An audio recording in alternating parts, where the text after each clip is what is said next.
First of all, I want to congratulate Coach Maisie. First of all, on an unbelievable career. He gave me an opportunity I'll never forget about in 2005, and he was really good to me, and he was really good to me letting me come back to UNC when Coach Fox offered me the pitching coach job. He was actually really, really happy for me. Great team. They fought. They had a great season. They gave us all we could handle. And yeah, we're going to miss Coach Maisie. He's one of the better baseball minds I've ever been around. We were talking about before the regional, those 17 days. I know it wasn't long, but I lived in a hotel, and we were together in the office just 24/7, just talking baseball. And I realized quickly how much I could learn from him. So I'm thankful for him. And yeah, these guys up here in this team, I made a decision in 2022 what lens I wanted to coach through. Had that mirror conversation and decided that if I'm going to claim to be a man of faith, I've got to coach through that avenue. And that's a decision I made, and I'm thankful that I did that because it brings you so much joy. And I'm really happy for this team, these players. I've been fortunate to be in Omaha, and these guys haven't. And my whole goal, I was talking to Mandy, my wife, quite a bit, is I just want to get these guys, I want to get them there, and because they deserve to be there. So I'm really excited for our team. Just for the players, I mean, obviously we know how excited he is to get you guys there, but how excited are you to get him there, and then what is his part of this journey meant to you guys? Yeah, from day one that I've been here, it's been about the process. It's been about, he really does care for us. He loves us, and he just wants the best for us. And the look on everybody's faces and on Coach's face after that last out, it was priceless. So just excited to have gotten it done, and just looking forward to getting out there. Yeah, kind of going off Vance. 3 years that I've been here so far, it's been amazing. Coach Forbes and the whole coaching staff really shows this team love, and all the previous teams I've been on love.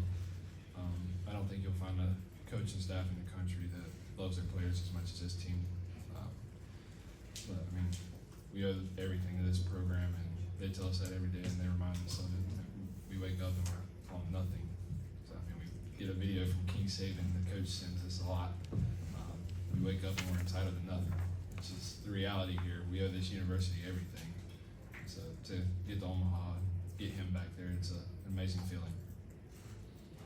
I feel like there's not another coaching staff in the country that cares about their players as much as they do here.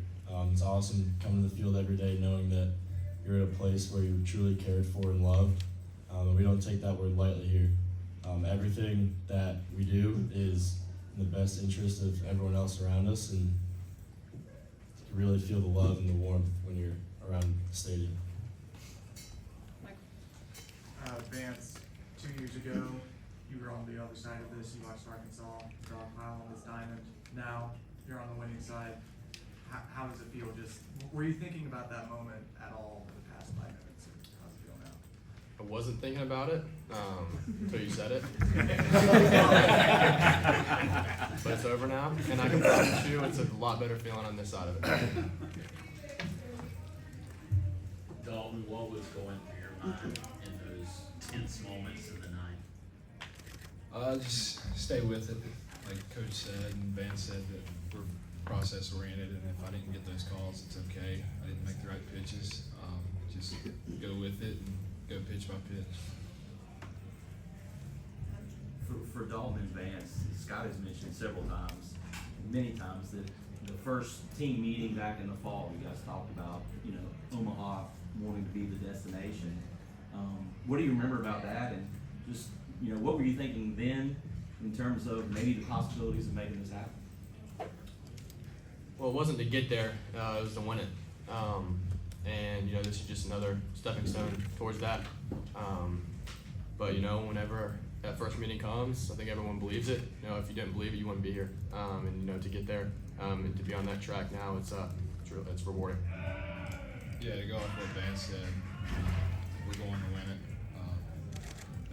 team meeting, everybody was like, okay, like, let's get after it. And then the days following, when everybody was putting in the work and nobody's skipping reps or doing anything like that, like, we know that the guys in this team were building toward the right thing. Jason, I guess what was kind of your mental process going up to this start? Obviously, I mean, a lot of kids your age are just graduating high school around this time, and you're starting the deciding super regional game, I guess. Were there people that reached out to you, or was it kind of, I mean, I know you were going to say, you know, treat it as the same start, but it's got to feel a little bit different with today. Definitely had a lot of texts going into today's game. But I think the biggest thing is, you know, wasn't too happy with last weekend. The coaches were great with helping me out and working with me and kind of just reminding me to stay within myself. You don't have to try to do too much. You can just go out there and execute. And I mean, that's all credit to them for giving me the game plan to go out there and do it. Coach, considering the moment and, you know, his age, just how remarkable of an outing was that for him today? I was just admiring his tag on his hat. You know, honestly, it didn't surprise me. He's a special kid, ultra competitive. Here's a kid that gave up his senior year in high school, trusted us, him and his family. You know, we thought doing that would give us a better chance to get him here, and little did we know that he would get even more draft attention because he pitched so well. And we had that group that came to summer school, and they just really were special. And we had guys here like Knapp and Poston and other guys. Vance was here; he was still rehabbing, and they really helped these guys along the way. But these guys saw it right away, this freshman class, how talented they were and how many arms we had. And you know, I had a really good feeling about Jason today in the matchup. And you know, him and Coach Gaines and Coach Howe, they had a plan, and the pitcher has to go out there and execute it. It was fun calling pitches because I've been there when you're throwing it like he did tonight. Yeah. Vance, for you, back-to-back pitchers are able to hit home runs, and then of course the next time up you lay down the push. Was that something you kind of thought you would do just because they weren't expecting it? And how do you think that kind of ignited the offense there? Yeah, in that inning, there were 2 quick outs in front of me. All I was trying to do was just get to the next guy. So I thought that was a good opportunity to do it. You know, with them shifting 3 guys on the left side, you know, all I needed to do was just get the pitcher to move 5 feet or so. It worked out, and then, you know, Casey and Parks just kept it going. That's just kind of the depth of our lineup, and, you know, doesn't matter if it's, you know, no outs or 2 outs, 2 strikes, we can get it done. Coach, can you talk about Vance's game? He kind of showed the element of what makes him such a great player, the speed, the power, the throwing arm, the range on defense. I mean, it all came together tonight. I mean, I've been saying since the beginning of the season, he's the best player in the country, and I believe that. I also said that when somebody asked me, you know, what's your approach this season, is I remember Vance and I meeting, and he said, Coach, just trust us and jump on our back. And that's what I've done. I've read that on my game card today. Trust the players, trust the coaches. But that just shows what he changes the game.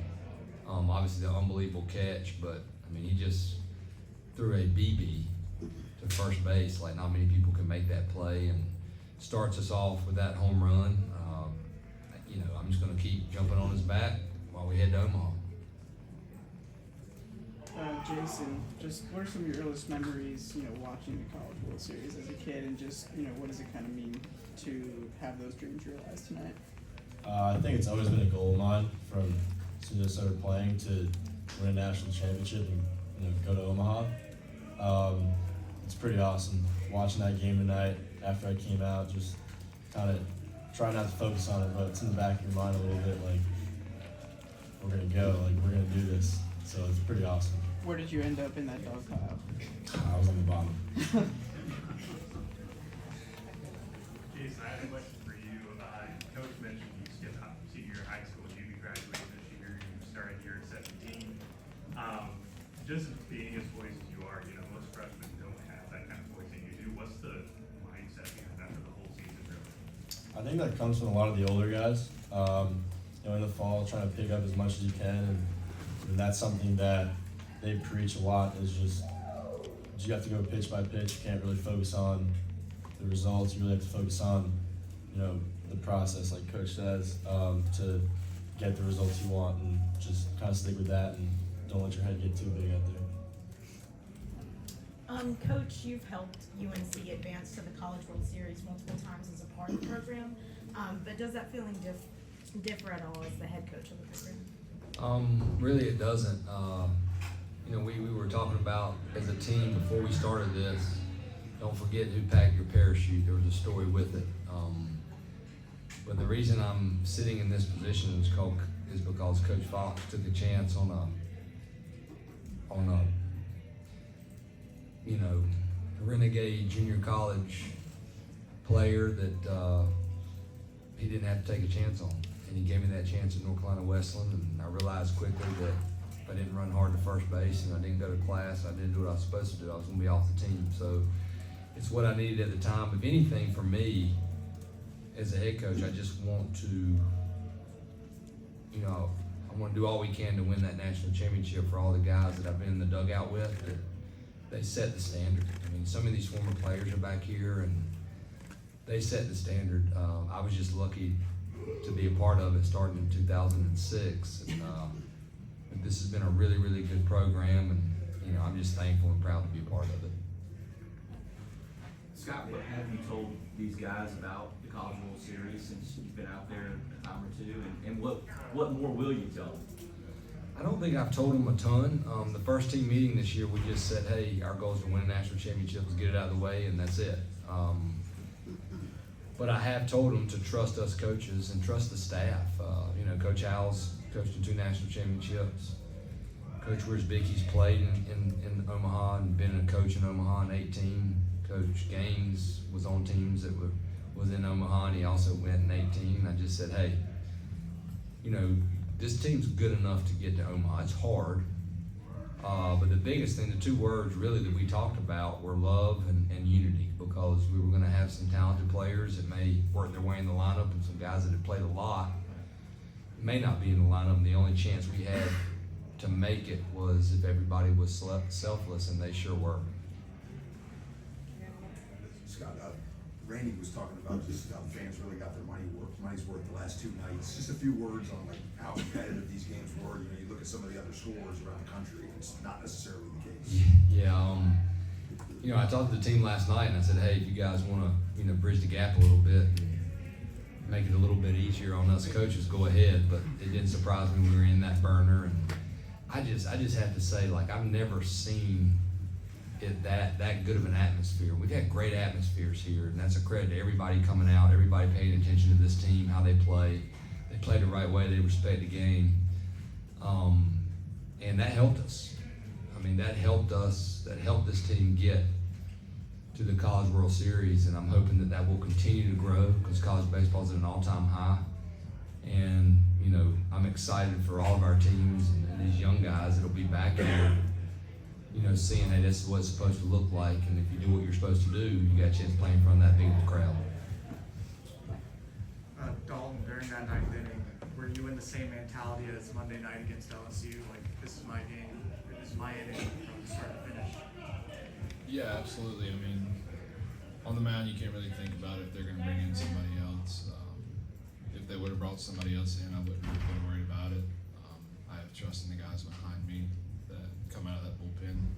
I was trying to take it pitch by pitch. You make more mistakes, you put more pressure on yourself, and you start thinking about the bigger picture, thinking if they're going to take you out or if they're going to leave you in. So just trying to take it pitch by pitch. Dalton, how much confidence does it give you as a reliever to come in after a start like that for Jason? Right. It gives the bullpen a lot of confidence, knowing that your starter is going out there and he's giving you quality innings, holding that offense like that down. It gives a lot of confidence to the bullpen. Got time for 1 or 2 more, Adam. Dalton, how much did you have to hustle on the final to get over there to make the final out? Because it looked like it was going to be close, with Parks having to back up a little bit on it. And then once you're able to get to the bag, what was the celebration? What was the celebration like when everybody sort of just converged out there? I had to dig it over there. I don't know if y'all know this, but I'm not a runner. Neither is Harbor. So I had to dig it pretty good to get over there. And then after I caught the ball and hit the bag, I just unbelievable feeling of going Omaha.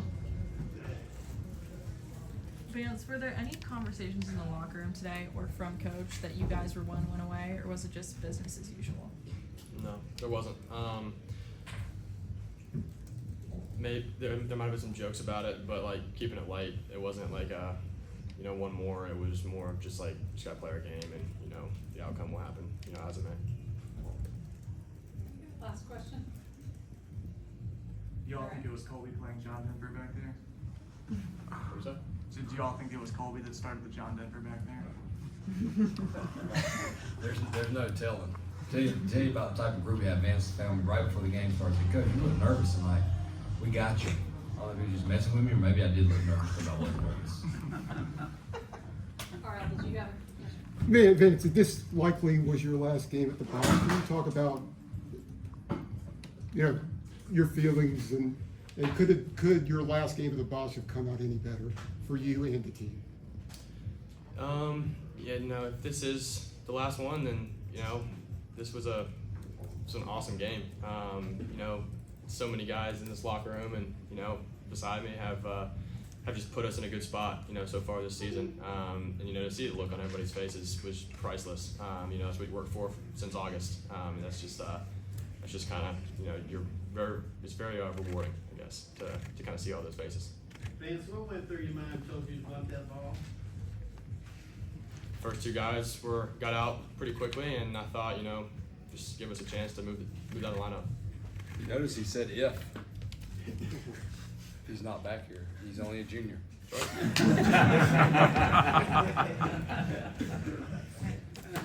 so much, y'all. Thank y'all. Thank you. Appreciate it, guys. Thank you guys. Guys, I'll be in there. Everybody's in there. Just send somebody to lock the door. Y'all want me to come in there?